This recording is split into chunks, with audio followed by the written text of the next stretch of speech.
Bem-vindo a mais uma história, onde um novo morador de um subúrbio descobre que por trás da fachada de paz e tranquilidade se esconde uma pequena tirania e decide derrubar o corrupto presidente da rua de maneira astuta e metódica, postando em nome de um amigo que não está no Reddit. Isso é para você, Jake. Quando me mudei para meu bairro suburbanos, eu esperava paz e tranquilidade.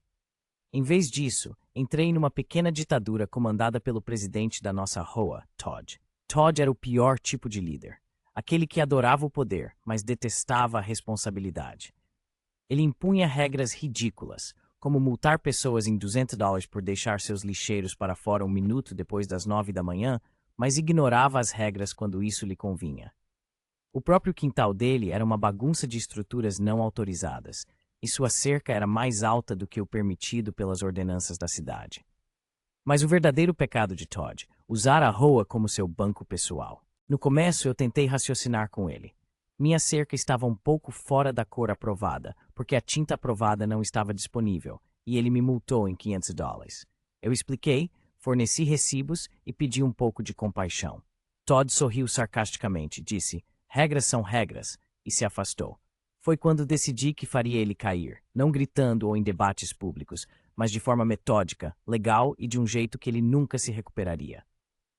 Passo 1. Tornar-se o homem de inside. O primeiro erro de Todd foi me subestimar. Eu me ofereci para a diretoria da AGOA sob a aparência de querer me envolver na comunidade. Eu desempenhei o papel do novato ansioso e ingênuo perfeitamente. Durante 2 anos, participei de todas as reuniões, observando silenciosamente como Todd operava. Aprendi que ele controlava a diretoria, intimidando outros membros e enterrando-os em papelada. Ele fazia os votos passarem quando apenas seus aliados estavam presentes, e convenientemente perdia documentos submetidos por proprietários que discordavam. Eu mantive a cabeça baixa, tomei notas detalhadas e esperei. Meu objetivo era sobreviver ao tempo dele como presidente para que eu pudesse começar a fazer mudanças. Então descobri o segundo erro de Todd. Ele não era apenas um bully, ele era um ladrão. Passo 2. Seguir o dinheiro. Todd adorava se gabar de como mantinha as finanças da rua organizadas. Mas algo não fazia sentido. As taxas anuais da rua eram altas, muito mais altas do que em bairros semelhantes, mas as áreas comuns estavam se deteriorando. A piscina ficou fechada metade do verão devido a problemas de manutenção, e a jardinagem parecia não ter sido tocada em meses. Comecei a investigar. Como tesoureiro da rua, Todd tinha acesso a todas as contas, mas era notoriamente evasivo sobre compartilhar detalhes financeiros. Pedi o orçamento durante uma reunião, e Todd deu uma risadinha, dizendo: "Não se preocupe, eu tenho tudo sob controle." Eu fiz um pedido formal pelos registros financeiros, que, de acordo com as regras da rua, ele era obrigado a fornecer. Semanas se passaram sem resposta.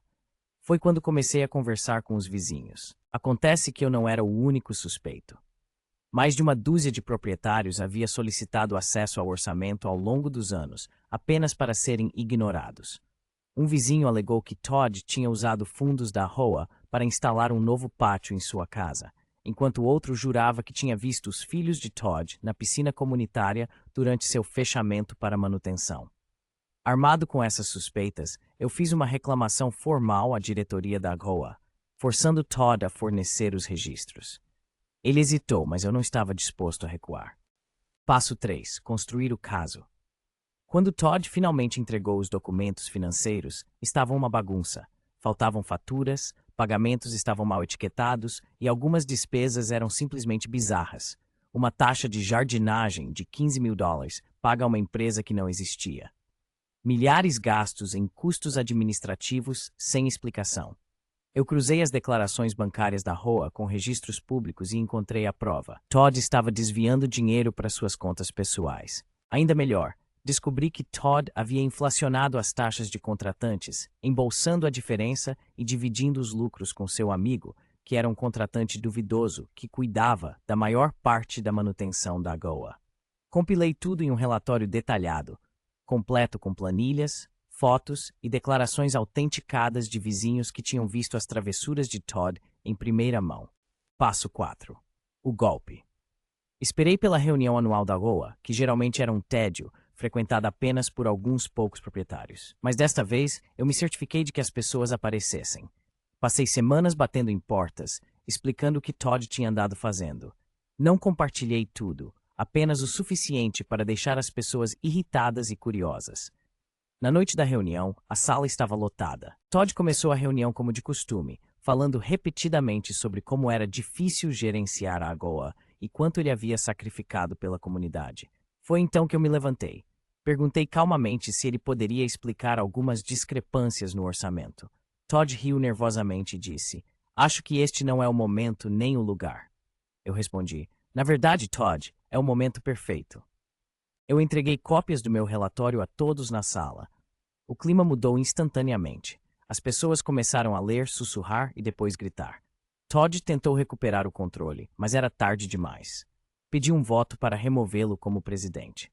No final da noite, Todd estava fora. Passo 5. O golpe final. Após a remoção de Todd, contratamos um auditor independente para analisar as finanças da ROA. Eles confirmaram tudo.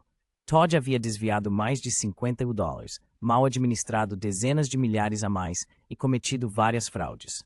Nós o denunciamos à polícia e entramos com um processo civil para recuperar os fundos roubados. Mas não parou por aí. O amigo contratante duvidoso de Todd também foi exposto e banido de fazer negócios no condado. Todd teve que vender sua casa para pagar a restituição e os honorários legais. Seu nome se tornou uma piada na vizinhança e ninguém queria trabalhar com ele profissionalmente. Com Todd fora, reestruturamos a AOA para prevenir que outro ditador assumisse o controle. Implementamos limites de mandato, exigimos a aprovação de múltiplos membros da diretoria para decisões financeiras e criamos um portal online para que todos os proprietários pudessem acessar orçamentos e atas de reuniões. As consequências. Toda vez que passo pela antiga casa de Todd, agora de posse de uma família adorável, eu sorrio. A piscina está aberta, a jardinagem está linda e as taxas da ROA estão mais baixas do que nunca. Todd, por sua vez, se mudou para uma cidade vizinha, onde, segundo relatos, tentou se juntar à diretoria de outra ROA, apenas para ser expulso da sala ao alguém pesquisar seu nome. A justiça não apenas foi feita, foi servida, decorada e apreciada. Esta foi nossa história do dia. Se você gostou deste conteúdo, inscreva-se no nosso canal e curta este vídeo.